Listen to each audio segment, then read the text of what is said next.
Biggest challenge for me as a mentor is silence. And it's the silence between mentoring sessions. Because two things happen. One is my ego comes into play, because I want them to be thinking about what we've discussed the whole time. And the second is my imposter syndrome comes into play. I think they're not engaged. I think my mentee is ignoring everything we talked about, because I ask for continual feedback. I ask for updates, and I never get them, because people have their own lives. So I constantly get surprised, pleasantly, when that mentee comes on the call and they have taken on board what I've said. It's just that they've been too busy to communicate. So the way that I've addressed it is by learning to understand what's going on, still communicate what I would want and what I expect, but not take it so personally when I don't get it. Keeping my mouth shut.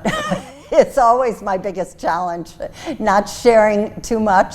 In fact, the most helpful advice I ever got from a mentor was when Marshall Goldsmith said to me, Sally, you should always say to yourself, am I right? Well, possibly so. Do I need to make the point? Possibly not. It is the mentee's role to come prepared, to come with questions, to come with things to talk about. And as a mentor, you very soon lose patience if you're spending time with someone who isn't prepared and who isn't invested in that hour that you're spending with them, or however long it is. Really making sure that the mentor and the mentee have an aligned expectation of what it's all about. What's the purpose of those interactions? What are they trying to achieve? I frequently see, and I'm personally challenged sometimes around the time commitment, you know, both with my mentor and when I'm being a mentor. And I think just being really open and transparent about that and making sure you make the time for it. These things, a healthy mentoring relationship for me requires more than, you know, a 5-minute conversation once a year. It needs to be much more regular. You know, you're there to help. You've got to really actively listen, provide some insights or some reflections based on what the mentee has said.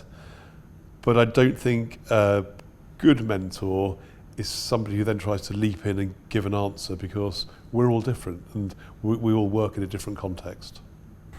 I've had to figure out that I've got to be good to me, and I've got to own my calendar, because if I'm not feeling good, then I can't help anybody.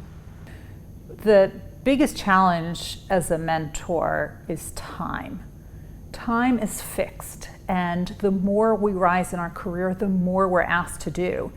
And the better you are at what you do, the reward for good work is often more work. And then more mentees want to come to you.